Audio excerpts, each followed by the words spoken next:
అందరికీ నమస్కారం. నేను Kacharla Raj Kumar, vice president association of consultant civil engineers India South India ప్రెసిడెంట్ని. ఈ ఆర్గనైజేషన్లో నేను గత 25 సంవత్సరాలుగా వాలంటీర్గా సివిల్ ఇంజనీర్ ఉన్నతి కోసమని పనిచేస్తున్నాము.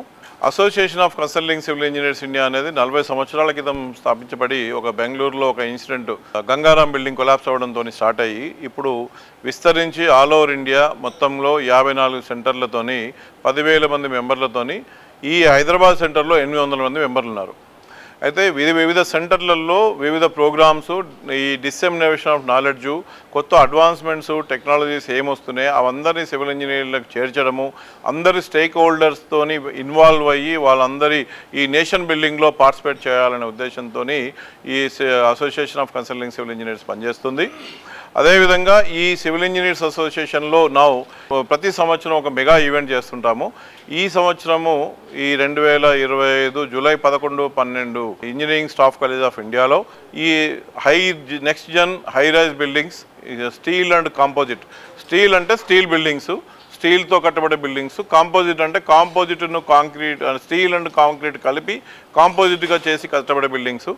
ఇవి నెక్స్ట్ జన్ కోసం ఎందుకు అంటున్నామంటే మనం ఇప్పుడు రాను లేబరు మనకు చాలా దొరకడం చాలా ఇబ్బందిగా అవుతుంది. సో దానికి ఈ టెక్నాలజీ అంతా కూడా మెషిన్ మేడ్, ఫ్యాక్టరీలో బిల్డింగ్ అంతా తయారు చేసుకొని వచ్చి ఓన్లీ ఫ్యాబ్రికేట్ చేసి బిల్డింగ్స్ నిలబెట్టడం కోసమని ఈ నెక్స్ట్ జన్ ఎట్లా ఉపయోగపడుతుంది, నెక్స్ట్ జన్ సెమినార్ ఏ విధంగా ఉపయోగపడుతుంది, ఈ డిజైన్ న్యూయాన్సెస్ ఏ విధంగా ఉంటాయి దీంట్లో అంటే కింద ఫౌండేషన్ డిజైన్ దగ్గర నుంచి, సాయిల్ టెస్టింగ్ దగ్గర నుంచి పైన కట్టే వరకు 40-50 స్టోరీలు బిల్డింగ్ కట్టినప్పుడు చాలా ఆస్పెక్ట్స్లో మనం కేర్ తీసుకోవాల్సి ఉంటుంది. లైక్ ఫైర్ కానివ్వండి, మన ప్లంబింగ్ సిస్టమ్ కూడా 40 స్టోరీలకు కంటిన్యూగా ప్రతి ఫ్లాట్కు లేకపోతే ప్రతి యూజర్కి నీళ్ళు రావాలి అంటే ఏ విధంగా చేయాలి, వాళ్ళ సీవేజ్ డిస్పోజల్ ఏ విధంగా ఉండాలి, ఏ స్పీడ్లో ఉండాలి, ఎంత డయామీటర్ ఉండాలి, ఇవన్నీ కూడా కూలంకషంగా దీంట్లో డిస్కస్ చేయడం జరుగుతుంది ఈ సెమినార్లో. అదేవిధంగా హెచ్విఏసి కానీ ఫైర్ యాక్సిడెంట్ అయినప్పుడు ఏ విధంగా ఉండాలి, ఎన్ని స్టేర్కేస్ ఉండాలి, ఫైర్ వెటరైజర్స్ ఎలా ఉండాలి, దాన్ని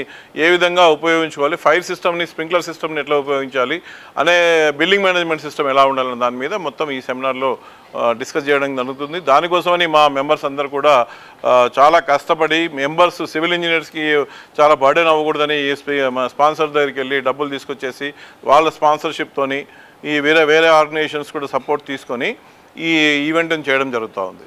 సో మినిమం రిజిస్ట్రేషన్ పెట్టారు దీనికోసం, అందుకోసమనే. కానీ ఈ 2 రోజుల్లో మాకు అయ్యే ఖర్చు చాలా లక్షల్లో ఉంది.